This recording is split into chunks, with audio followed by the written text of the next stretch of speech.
राधे राधे दोस्तों, आज हम हरि कृपा से सुनेंगे पुरुषोत्तम महात्म्य का 19वां, 20वां और 21वां अध्याय। 19वां अध्याय, चलिए शुरू करते हैं। पुरुषोत्तम मास महात्म्य कथन। नारायण जी ने कहा, हे नारद, भक्त वत्सल, भगवान अपनी वाणी से सुदेव ब्राह्मण को प्रसन्न करते हुए बोले, हे द्विजराज, जिससे मैं प्रसन्न हुआ, क्या यह तुम नहीं जानते?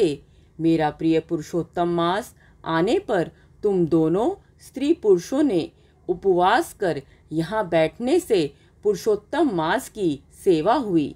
एक बार वेद में कहे गए साधनों को और दूसरी ओर पुरुषोत्तम मास के सेवन को जब ब्रह्मा जी तोलने लगे तो वेदोक्त साधन बहुत हल्के निकले और पुरुषोत्तम मास सेवन व्रत भारी हुआ। इसलिए संसार में पुरुषोत्तम मास अधिक पूज्य और मान्य है। जो मनुष्य का जन्म लेकर श्री पुरुषोत्तम मास में जप तप स्नान दान आदि नहीं करते हैं, वे जन्म जन्मांतर में दरिद्र होते हैं। अतः सब प्रकार से यत्न करके मेरे प्रिय पुरुषोत्तम मास का सेवन करना चाहिए। जो पुरुषोत्तम की सेवा करेगा वह भाग्यवान धन्य होकर मुझको प्राप्त होगा। श्री नारायण बोले, इस प्रकार हे मुने, जगदीश्वर कृष्ण भगवान ऐसा कहकर तत्काल गरुड़ पर चढ़कर अत्यंत पवित्र वैकुंठ लोक को चले गए।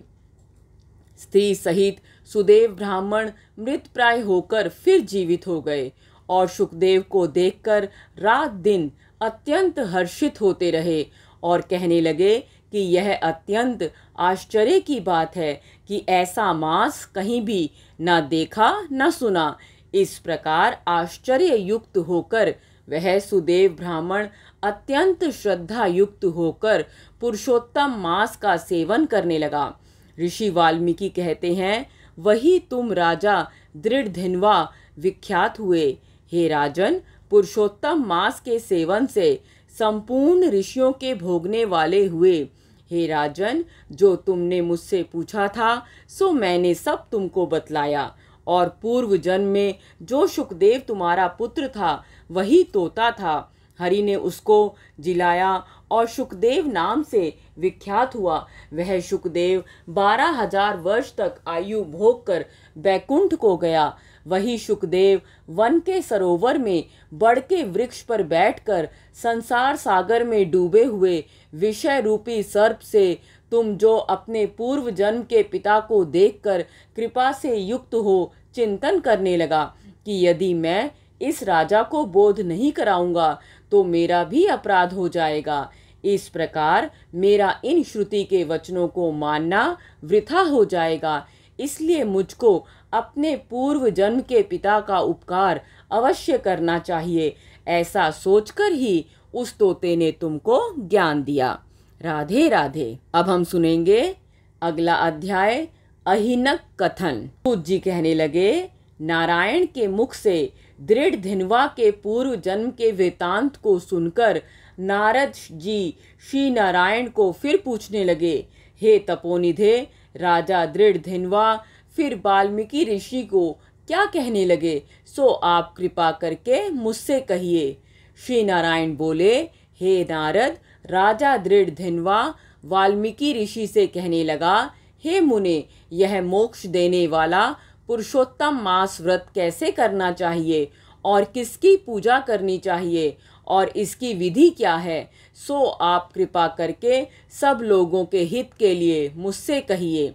वाल्मीकि मुनि बोले, हे राजन, ब्रह्म मुहूर्त में उठकर ईश्वर का चिंतन कर शौच आदि जाएं, फिर स्नान प्राणायाम करके संध्या वंदन करें।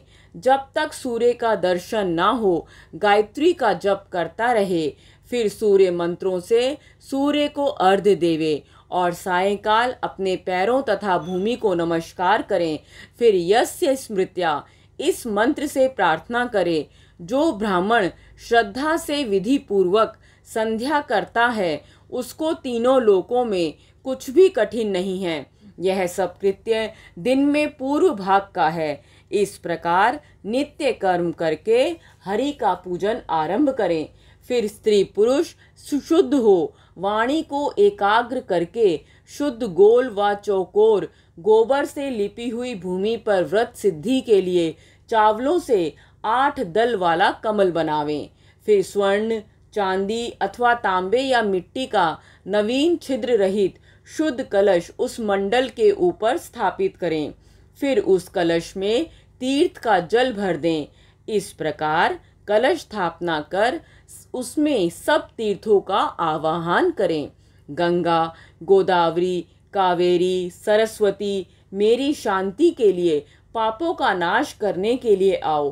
फिर कलश को मंत्रों से गंध, अक्षत, नैवेद्य और ताजे पुष्पों से पूजकर कलश के ऊपर पीले वस्त्र से लपेटा हुआ तांबे का पात्र रख दें। फिर उस पात्र के ऊपर राधा कृष्ण की मूर्ति स्थापित करें। फिर भक्ति युक्त हो विधि से पूजन करें। जय श्री कृष्णा। अब हम सुनेंगे पुरुषोत्तम महात्म्य का 21वां अध्याय। चलिए शुरू करते हैं। दृढ़ धिन्वा की पुरुषोत्तम पूजन विधि। हरि कहने लगे, हे नारद, फिर प्रतिमा को अग्नि द्वारा शुद्ध करके प्राण प्रतिष्ठा करें, अन्यथा मूर्ति धातु ही रहती है। तदिष्णो, ऐसा पुरुषोत्तम के बीच से जैसे ही वेदों के मंत्र को जानने वाला ब्राह्मण निरंतर हृदय पर अंगूठा रखकर इन मंत्रों से हृदय में प्राण प्रतिष्ठा करे, इस मूर्ति के लिए प्राण रहें या इस मूर्ति के लिए प्राण जाएं। इस प्रकार प्रतिमा के देवत्व आने के लिए स्वाहा, इस प्रकार यजुर्वेद के मंत्र पढ़ें। इस प्रकार प्राणों को प्रतिमा में रखकर श्री पुरुषोत्तम भगवान का ध्यान करें और इस प्रकार कहें, हे देव, देवेश, हे पुरुषोत्तम, मैं यह आसन श्री राधा कृष्ण को अर्पण करता हूँ। गंडादिक सब तीर्थों से प्रार्थना करके मेरे द्वारा लाया हुआ यह जल सुख से स्पर्श करने योग्य है। भगवान पाद्य के लिए ग्रहण करो। ऐसा कहकर पाद्य देवें श्री गंगा जी से जल लाकर सुंदर कलश में रखे हुए इस गंगा जल का आचमन करिए।